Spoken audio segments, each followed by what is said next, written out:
যুক্তরাষ্ট্র কেন এত দ্রুত ইরানের বিরুদ্ধে কঠোর পদক্ষেপ নিল? মার্কিন প্রশাসন কেন হঠাৎ ইরানের নিরাপত্তা পরিষদের প্রধানকে টার্গেট করল? এবার ইরানের প্রতিক্রিয়া ঠিক কি হতে যাচ্ছে? যদিও ইরানের সরকারের সর্বোচ্চ মহল আগেই জানিয়েছে দেশটির বিরুদ্ধে যুক্তরাষ্ট্র সামরিকভাবে পদক্ষেপ নিলেই মধ্যপ্রাচ্যের মার্কিন ঘাঁটিগুলোতে আগুন জ্বলবে। ইরান কি এবার যুক্তরাষ্ট্রের সাথে সরাসরি সংঘাতে জড়াবে, নাকি কূটনীতিকেই সমাধানের পথ হিসেবে বেছে নেবে? ইরানের বিরুদ্ধে ভুরি ভুরি অর্থনৈতিক নিষেধাজ্ঞা দিয়ে দেশটির মুদ্রা ব্যবস্থাকে আন্তর্জাতিক পর্যায়ে প্রায় অচল করে দিয়েছে যুক্তরাষ্ট্র, যার কারণে গত ২৮ ডিসেম্বর থেকে ইরান জুড়ে চলছে সরকার বিরোধী আন্দোলন। তীব্র বেকারত্ব এবং অর্থনৈতিক দুরবস্থার জন্যই দেশটির সাধারণ মানুষ রাস্তায় নেমেছে। যদিও তেহরান বলছে এই আন্দোলনের পেছনে রয়েছে ইসরায়েল ও যুক্তরাষ্ট্রের বিশাল চক্রান্ত। আন্দোলনকারীদের উপর আয়াতুল্লাহ আলী খামেনির নেতৃত্বাধীন ইরানের সরকার কঠোরতা প্রদর্শন করলেই নাকি দেশটির বিরুদ্ধে সামরিকভাবে পদক্ষেপ নেবে যুক্তরাষ্ট্র। সম্প্রতি এমন হুমকি দিয়েছিলেন মার্কিন প্রেসিডেন্ট ডোনাল্ড ট্রাম্প, কিন্তু সকল জল্পনা কল্পনার অবসান ঘটিয়ে আপাতত সেই পদক্ষেপ থেকে সরে দাঁড়িয়েছেন তিনি, যার কারণে প্রশ্ন উঠেছে ইরান প্রসঙ্গে ট্রাম্প কি বাধ্য হলেন তার সিদ্ধান্ত পরিবর্তন করতে? বিশ্লেষকরা বলছেন মার্কিন প্রেসিডেন্টের এমন সিদ্ধান্ত পরিবর্তনের পেছনে রয়েছে বড় এক ঘটনা। প্রশ্ন হলো, কি সেই ঘটনা? 14 জানুয়ারি দুপুরে সৌদি আরব, তুরস্ক ও সংযুক্ত আরব আমিরাতে থাকা মার্কিন 3টি সামরিক বিমান ঘাঁটিকে লক্ষ্য করে হামলার হুমকি দেয় ইরান। তার ঠিক কয়েক ঘন্টার মধ্যেই যুক্তরাষ্ট্রের প্রেসিডেন্ট ট্রাম্প তার সিদ্ধান্তে ব্যাপক পরিবর্তন আনেন। চলমান আন্দোলনে আটক 800 জন বিক্ষোভকারীর বিরুদ্ধে ব্যবস্থা নেবে না ইরান, এমন শর্তে দেশটির বিরুদ্ধে সামরিক অভিযান চালানোর সিদ্ধান্ত আপাতত স্থগিত করেছেন ট্রাম্প। তবে ইরানের বিরুদ্ধে সশস্ত্র পদক্ষেপ না নিলেও ভিন্ন পথে হেঁটেছে ট্রাম্প প্রশাসন। আর এবারেও যুক্তরাষ্ট্র দেখিয়েছে তাদের সেই চিরচেনা রূপ। নিষেধাজ্ঞা দিয়ে ইরানকে আবারও দমানোর ফন্দি এঁটেছে মার্কিন প্রশাসন। কি বুঝলেন ভাই? অনলি জেডাই চাই। ইরানের সুপ্রিম ন্যাশনাল সিকিউরিটি কাউন্সিলের প্রধান আলী লারিজানি সহ দেশটির 5 জন জ্যেষ্ঠ কর্মকর্তার উপর নিষেধাজ্ঞা আরোপ করেছে যুক্তরাষ্ট্রের ট্রেজারি দপ্তর। ওয়াশিংটনের অভিযোগ, এই কর্মকর্তারাই ইরানে চলমান বিক্ষোভ দমনের মূল কারিগর। সেই সাথে যুক্তরাষ্ট্রের দাবি, ইরানের শীর্ষ নেতারা বিদেশি ব্যাংকে যে অর্থ পাঠাচ্ছেন তাও তারা নজরদারিতে রেখেছে। প্রেসিডেন্ট ডোনাল্ড ট্রাম্পের তেহরানের উপর চাপ অব্যাহত রাখার অংশ হিসেবেই এই পদক্ষেপ নেওয়া হয়েছে। এক প্রতিবেদনে বিষয়টি নিশ্চিত করেছে ব্রিটিশ বার্তা সংস্থা রয়টার্স। নতুন নিষেধাজ্ঞা প্রসঙ্গে মার্কিন ট্রেজারি সেক্রেটারি স্কট বেসেন্ট বলেছেন, স্বাধীনতা ও ন্যায়ের দাবিতে ইরানের জনগণের পাশে যুক্তরাষ্ট্র দৃঢ়ভাবে দাঁড়িয়ে আছে। মানবাধিকার থেকে বঞ্চিত করা শাসক গোষ্ঠীর বিরুদ্ধে ব্যবস্থা নিতে সব ধরনের হাতিয়ার ব্যবহার করব আমরা। এদিকে ইরানের বিরুদ্ধে ট্রাম্প সামরিক পদক্ষেপ স্থগিত রাখলেও মধ্যপ্রাচ্যে নিজেদের ঘাঁটিগুলোতে সমরাস্ত্র উপস্থিতি কমায়নি যুক্তরাষ্ট্র। যুদ্ধবিমান পরিচালনার জন্য মধ্যপ্রাচ্যের দিকে বিমান বাহিনীর সদস্য পাঠিয়েছে মার্কিন প্রশাসন। সেই সাথে রওনা দিয়েছে মার্কিন সামরিক বাহিনীর অন্যতম দানবাকৃতির বিমানবাহী রণতরী। সমরবিদদের ধারণা, বড় কোনো অপারেশন পরিচালনার আগে সাধারণত এমন প্রস্তুতি নিয়ে থাকে যুক্তরাষ্ট্র। এটা কোনো যুদ্ধের ঘোষণা নয়, আবার পুরোপুরি শান্তির বার্তাও নয়। ঠিক মাঝখানে দাঁড়িয়ে আছেন একজন মানুষ, যিনি মার্কিন প্রেসিডেন্ট ডোনাল্ড ট্রাম্প। ইরানকে ঘিরে এই মুহূর্তে হোয়াইট হাউসের সবচেয়ে বড় প্রশ্ন, ইরানে হামলা করা হবে নাকি করা হবে না। এক অদ্ভুত দ্বিধা পশ্চিমাদের আকাশে বাতাসে। ইরান জ্বলছে, রাস্তায় বিক্ষোভ, কারাগারে মৃত্যুদণ্ডের তালিকা, আর ক্ষমতার কেন্দ্রে করা দমনপীড়ন। এমন এক সময়ে যুক্তরাষ্ট্র চাইলে বড় সামরিক অভিযান চালাতে পারে, কিন্তু ট্রাম্প থেমে আছেন, ভাবছেন, হিসাব করছেন। কেন? কারণ তার সামরিক ও গোয়েন্দা উপদেষ্টারা তাকে এক ভয়ঙ্কর বাস্তবতার মুখোমুখি দাঁড় করিয়েছেন। তারা বলছেন, ইরানে বড় আকারের হামলা মানেই সরকারের পতন। এই সমীকরণ সঠিক নয়। উল্টো এই সিদ্ধান্ত পুরো মধ্যপ্রাচ্যকে ঠেলে দিতে পারে নিয়ন্ত্রণের বাইরে। হোয়াইট হাউসকে জানানো হয়েছে সীমিত হামলা হলে হয়তো ইরানের বিক্ষোভকারীরা সাহস পাবে, কিন্তু তেহরানের শক্ত হাতে দমন পীড়ন থামবে না। আবার যদি পূর্ণ মাত্রার অভিযান চালানো হয় তাহলে যুদ্ধ আর শুধু ইরানের ভেতর সীমাবদ্ধ থাকবে না।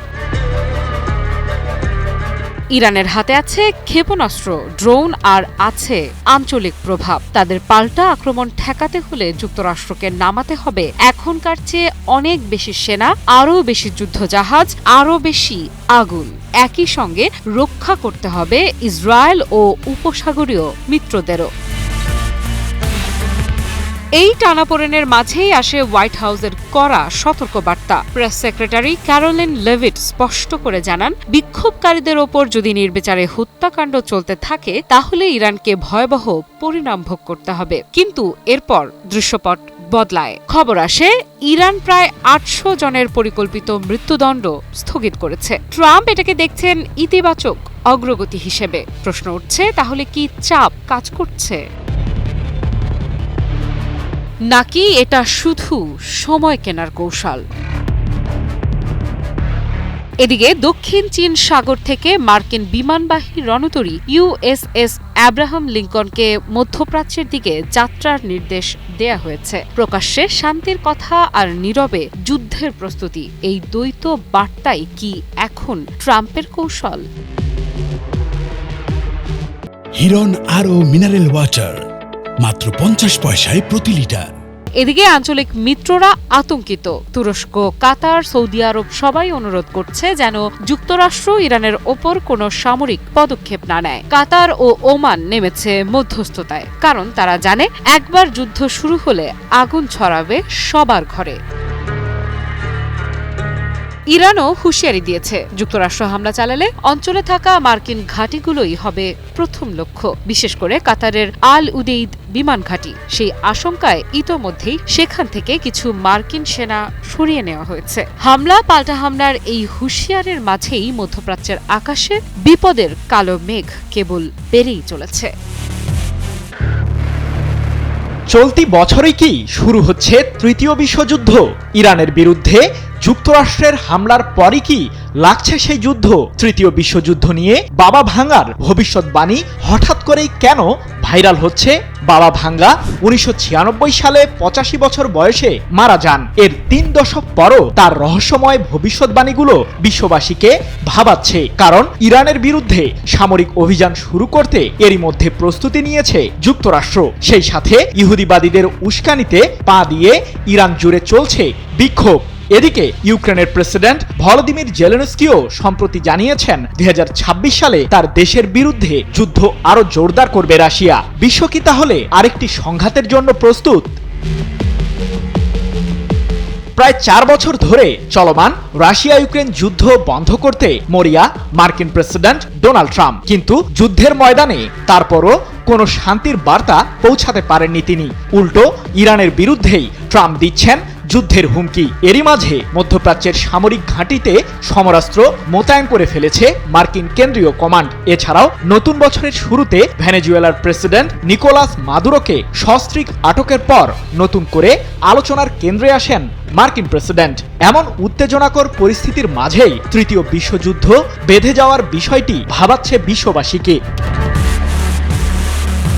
চলতি বছরের শুরু থেকেই বিশ্বজুড়ে ভূরাজনৈতিক উত্তেজনা নতুন মাত্রা পেয়েছে, যার কারণেই মূলত এখন বুলগেরিয়ার রহস্যময় নারী ও তথাকথিত ভবিষ্যৎ দ্রষ্টা বাবা ভাঙ্গাকে নিয়ে আলোচনা শুরু হয়েছে। তার অনুসারীদের দাবি, বহু বছর আগেই তিনি ভবিষ্যৎবাণী করেছেন যে ২০২৬ সাল হবে পৃথিবীর জন্য যুদ্ধের বছর। সম্প্রতি এক প্রতিবেদনে এমন তথ্যই জানিয়েছে মধ্যপ্রাচ্য ভিত্তিক সংবাদ মাধ্যম গালফ নিউজ। প্রশ্ন হলো, তার এই ভবিষ্যৎবাণীকে কেন গুরুত্ব দেওয়া হচ্ছে? বর্তমান ভূরাজনৈতিক প্রেক্ষাপটে সামাজিক যোগাযোগ মাধ্যমে বাবা ভাঙ্গার ভবিষ্যৎবাণী আবার আলোচনায় এসেছে। তিনি ২০২৬ সালে যুদ্ধ ও ধ্বংসের যে সতর্কবার্তা দিয়েছিলেন, তার সঙ্গে বর্তমান বৈশ্বিক পরিস্থিতির মিল খুঁজে পাচ্ছেন বিশ্লেষকরা। ভেনেজুয়েলার প্রেসিডেন্টকে সস্ত্রীক তুলে নিয়ে যাওয়ার পর যুক্তরাষ্ট্র ও ভেনেজুয়েলার কূটনৈতিক সম্পর্কে চরম অবনতি, আঞ্চলিক স্থিতিশীলতায় হস্তক্ষেপ নিয়ে বিতর্ক, ইরানে গণবিক্ষোভ, যুক্তরাষ্ট্রের গ্রিনল্যান্ড দখলের ইঙ্গিত, কলম্বিয়া নিয়ে উদ্বেগ ও রাশিয়া ইউক্রেন যুদ্ধসহ বিভিন্ন ঘটনা বিশ্বজুড়ে সংঘাত উস্কে দেওয়ার আশঙ্কা বাড়াচ্ছে। Japan Bangladesh joint venture company JBS holdings limited. বাবা ভাঙ্গার বেশ কিছু ভবিষ্যৎবাণী সঠিক প্রমাণিত হয়েছে, যার মাঝে রয়েছে 2000 সালে রুশ সাবমেরিন কুর্স্ক দুর্ঘটনা, তার ঠিক 1 বছর পর যুক্তরাষ্ট্রের টুইন টাওয়ারে বিমান হামলা, এছাড়াও বারাক ওবামার মার্কিন প্রেসিডেন্ট নির্বাচিত হওয়া, চেরনোবিল পারমাণবিক বিপর্যয়ের মতো ভবিষ্যৎবাণীগুলো উল্লেখযোগ্য। আর 5079 সালে পৃথিবী পুরোপুরি ধ্বংস হয়ে যাবে বলেও ভবিষ্যৎবাণী করেছেন বাবা ভাঙ্গা, যদিও তার অনেকগুলো ভবিষ্যৎবাণী ভুল প্রমাণিত হয়েছে। এবার ট্রাম্পকে প্রকাশ্যে ক্রিমিনাল বললেন ইরানের সর্বোচ্চ ধর্মীয় নেতা আয়াতুল্লাহ আলী খামেনি। ইরান যুক্তরাষ্ট্রের উত্তপ্ত সম্পর্কের মাঝেই এই মন্তব্য যেন নতুন করে আগুনে ঘি ঢেলেছে। তেহরান থেকে আসা এই এক লাইনের বক্তব্য রীতিমতো ঝড় তুলেছে ওয়াশিংটনে। 17 জানুয়ারি এক ভাষণে ইরানের সর্বোচ্চ ধর্মীয় নেতা আয়াতুল্লাহ আলী খামেনি সরাসরি মার্কিন প্রেসিডেন্ট ডোনাল্ড ট্রাম্পকে অপরাধী আখ্যা দেন। তিনি ইরানি জনগণের বিরুদ্ধে যে প্রাণহানি, ক্ষয়ক্ষতি এবং অপমানজনক প্রচারণা চালানো হয়েছে তার দায়ী ট্রাম্পের ওপরই বর্তান। খামেনির অভিযোগ, অতীতে ইরানের অভ্যন্তরীণ অস্থিরতায় পশ্চিমা গণমাধ্যম ভূমিকা রাখলেও এবার পরিস্থিতি আরও গুরুতর, কারণ এই প্রথম সরাসরি যুক্তরাষ্ট্রের প্রেসিডেন্টই আন্দোলনকারীদের উৎসাহ দিয়েছেন। এই বক্তব্যে যুক্তরাষ্ট্রের পাশাপাশি ইসরায়েলকেও দায়ী করেন খামেনি। তার মতে, যুক্তরাষ্ট্র ও জায়নিস্ট শাসন ব্যবস্থা দুই পক্ষ ইরানের বিরুদ্ধে একই অবস্থানে রয়েছে। তবে যুদ্ধ নিয়ে সরাসরি ঘোষণা দেননি ইরানের এই সর্বোচ্চ ধর্মীয় নেতা। তিনি বলেন, ইরান যুদ্ধ চায় না, কিন্তু দেশি বা বিদেশি কোনো অপরাধীকেই ছাড় দেওয়া হবে না। এদিকে খামেনির এই বক্তব্যের পর বসে নেই ওয়াশিংটনও। পাল্টা প্রতিক্রিয়া এসেছে যুক্তরাষ্ট্রের পররাষ্ট্র দপ্তর থেকে। ফার্সি ভাষায় প্রকাশিত এক পোস্টে জানানো হয়েছে, ইরান নাকি মধ্যপ্রাচ্যে অবস্থিত মার্কিন সামরিক ঘাঁটিগুলো লক্ষ্য করে হামলার বিকল্প প্রস্তুত করছে।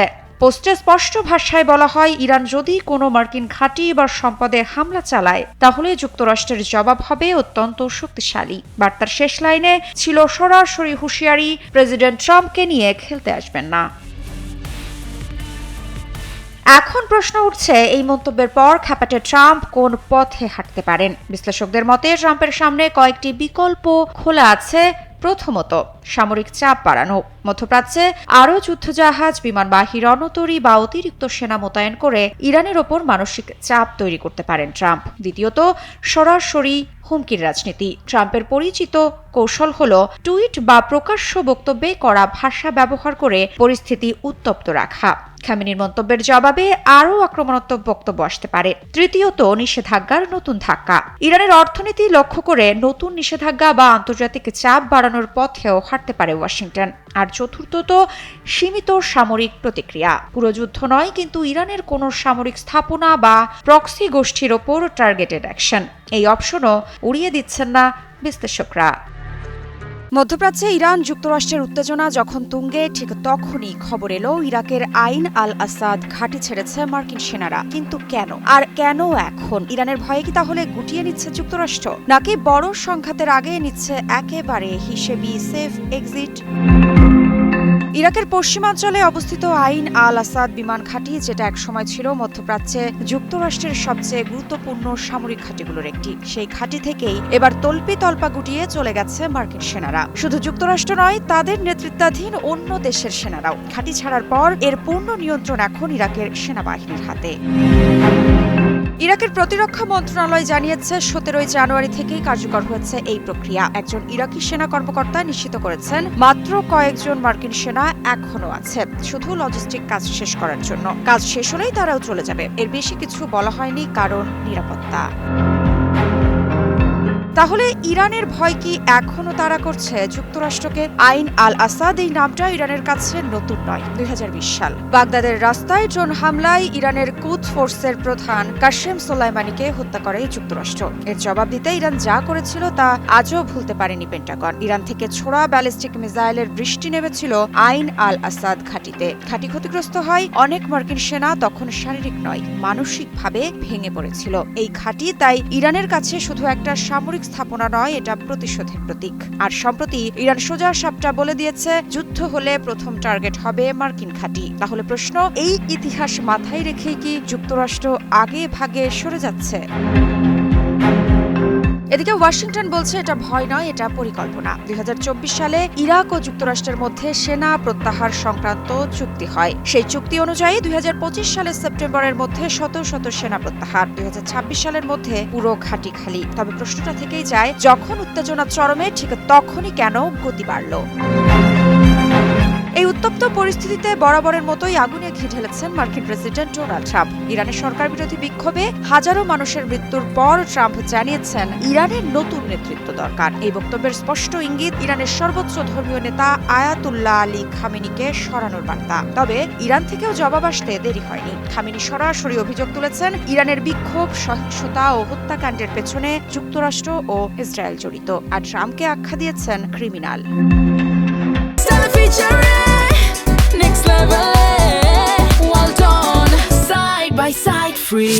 তাহলে কি যুক্তরাষ্ট্র আগে ভাগেই হার মেনে নিচ্ছে? বিশেষজ্ঞদের মতে এটা পলায়ন নয়, এটা রিস্ক ম্যানেজমেন্ট। যুক্তরাষ্ট্র জানে ইরান আঘাত করলে মধ্যপ্রাচ্যের মার্কিন ঘাঁটিগুলো দিয়েই শুরু করবে, আর ইরাকের মাটিতে রক্ত ঝরলে পরিস্থিতি যাবে নিয়ন্ত্রণের বাইরে। এরপর কি হয় সেটাই এখন দেখার বিষয়। নীরব একটি কক্ষ, চারপাশে সারি সারি রাষ্ট্রদূত। ক্যামেরার ফ্ল্যাশের ভিড়ে হঠাৎ ভ্লাদিমির পুতিন বললেন, বিশ্ব আগের চেয়ে আরও বিপজ্জনক হয়ে উঠছে। এই একটি বাক্যই যথেষ্ট ছিল আন্তর্জাতিক রাজনীতিতে নতুন করে আলোড়ন তুলতে।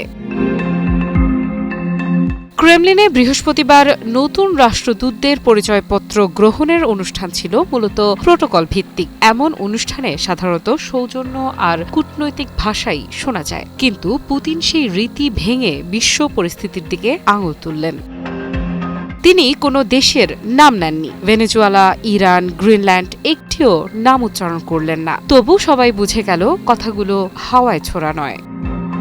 পুতিন বললেন, আন্তর্জাতিক অঙ্গনের অবনতি নিয়ে এখন আর তর্কের জায়গা নেই। পুরনো সংঘাতগুলো মিটছে না, বরং আরও ভয়ঙ্কর রূপ নিচ্ছে। একই সঙ্গে তৈরি হচ্ছে নতুন নতুন উত্তেজনার কেন্দ্র। এই বক্তব্য দিতে দিতে তার মুখে ফুটে ওঠে হালকা হাসি, যা অনেকের কাছেই ছিল অস্বস্তিকর।